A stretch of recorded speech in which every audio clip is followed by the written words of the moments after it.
역사상 가장 위대한 고전, 극적인 이야기, 가르침의 진실함과 성실함, 성경의 절대적인 의존, 수많은 언어로 오늘도 읽혀지고 있는 철로역정입니다. 기독교 인문고전 중에서 가장 성경에 근접한 책, 성경의 알레고리를 담고 있는 책을 꼽으라면 단연 철로역정이라고 말할 수 있습니다. 참혹한 죽음의 자리에서 구원을 찾아 떠나는 인간의 노력과 실패, 그리고 궁극적인 구원의 이야기를 철로역정은 담담하게 그려내고 있습니다. 철로역정의 첫 페이지를 열어 읽기 시작하면 우리는 여행자가 되어 철로역정의 조언에 따라 성스러운 땅으로 한 걸음 한 걸음 걸어가게 됩니다. 철로역정의 저자 존 버니어는 1628년 베드퍼드셔에서 태어났습니다. 존 버니어는 어려서부터 자신이 죄가 많은 존재라는 것을 자각하고 괴로워했다고 전해지며 청년이 된 존 버니어는 선트 존 교회라는 영국의 비국교 교회에서 세례를 받고 이후 집사가 되어 설교를 하기 시작합니다. 그러나 영국 찰스 2세가 왕위에 오르자 영국이 인정한 국교 이외의 교회에서 예배하고 설교하는 것은 불법이 되었으며 존 버니언 또한 비국교 교회에서 설교했다는 제목으로 체포되어 수년간 감옥에서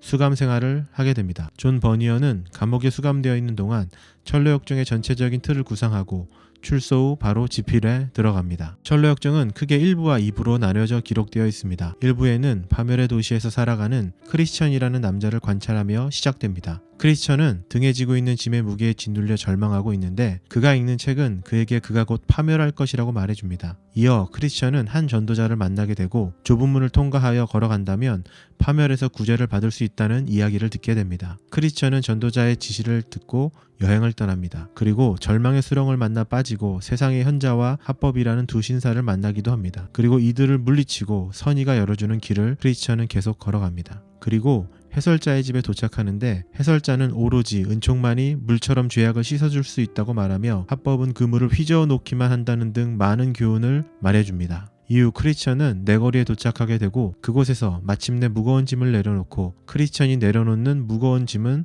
이내 무덤 속으로 들어가 버리게 됩니다. 무거운 짐을 내려놓은 크리스천은 천상의 도시로 여행길을 계속 이어갑니다. 천상의 도시로 가는 길은 매우 험했고 크리스천의 앞길에는 여행을 방해하는 사람, 지름길을 알려주는 사람 등 다양한 사람이 나타나기도 합니다. 어쨌든 크리스천은 모든 사람들을 다 물리치고 마침내 어떤 성 앞에 도착하는데 그곳의 주민들은 크리스천에게 예수에 대해 알려주고 보호 갑옷과 칼도 주게 됩니다. 무슨 판타지 영화 게임 스토리 같지 않습니까? 어쨌든 크리스천은 파멸의 도시의 왕 아폴리온을 만나게 되고 이 파멸의 왕은 크리스천을 죽음 직전까지 몰고 갑니다. 그리고 파멸의 왕과의 전쟁에서 결국 크리스천은 끝까지 버티게 됩니다. 그리고 크리스천은 죽음의 그림자 계곡을 통과하고 그 길 앞에서 들려오는 시편 23편의 소리를 듣고서 위로를 얻습니다. 그리고 이 과정에서 신이를 만나게 되고 크리스천과 신이는 여행의 동반자가 됩니다. 줄거리가 너무 깁니다. 어쨌든 결국 마지막 스토리, 크리스천과 신이는 모든 시련을 이겨내고 천상의 도시로 들어간다는 이야기입니다. 그렇다면 2부는 무슨 이야기일까요? 사실 2부는 별다른 얘기는 아닙니다. 크리스천의 아내 크리스천이아와 그의 자녀들이 크리스천과 똑같은 여행길을 지나고 유사한 시련과 위안을 받으며 천상의 도시로 들어가는 비슷한 이야기로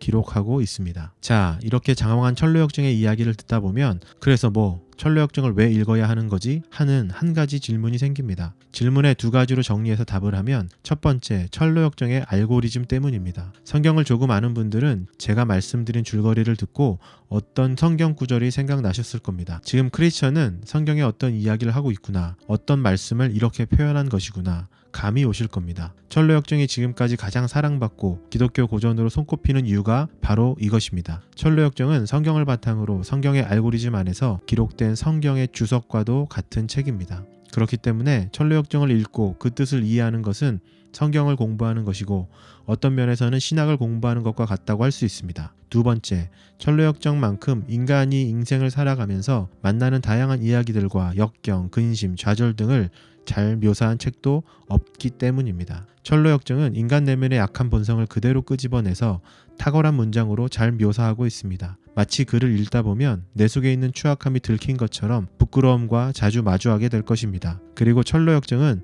그렇게 드러난 인간 내면의 본성을 어떻게 다스리고 이겨내며 천상의 도시로 향하게 하는지를 구체적인 내러티브를 통해서 우리에게 알려주고 있습니다. 참 좋은 책이라는 생각이 드시나요? 그러면 철로역정은 어떻게 읽는 것이 좋을까요? 아시다시피 철로역정은 정말 수많은 언어로 번역되어 지금도 전 세계에서 가장 많이 읽히고 있는 책입니다. 또한 다양한 요약본, 어린이판, 그리고 더 많은 해설을 붙여놓은 해설판 등 다양한 번역본을 쉽게 찾아볼 수 있습니다. 자신의 상황과 이해에 맞는 적당한 책을 몇 권 고른 뒤 반복적으로 성경과 함께 읽는 것을 추천합니다. 특별히 시중 서점에 철로역정과 성경 구절을 함께 기록한 해설판 책들이 몇 있는데 그 책을 사서 철로역정을 매일 정해진 분량에 따라 읽고 관련된 성경 구절을 통독하고 암기한다면 정말 좋은 영적 훈련, 인문고전 독서학습이 될 것이라고 생각합니다. 존 버니언이 철로역정 말미에 독자들에게 추천한 것처럼 철로역정의 이야기들과 관련된 성경의 구절, 스토리 등을 찾아서 함께 비교하며 보는 것은 철로역정을 가장 탁월하게 씹어 삼키는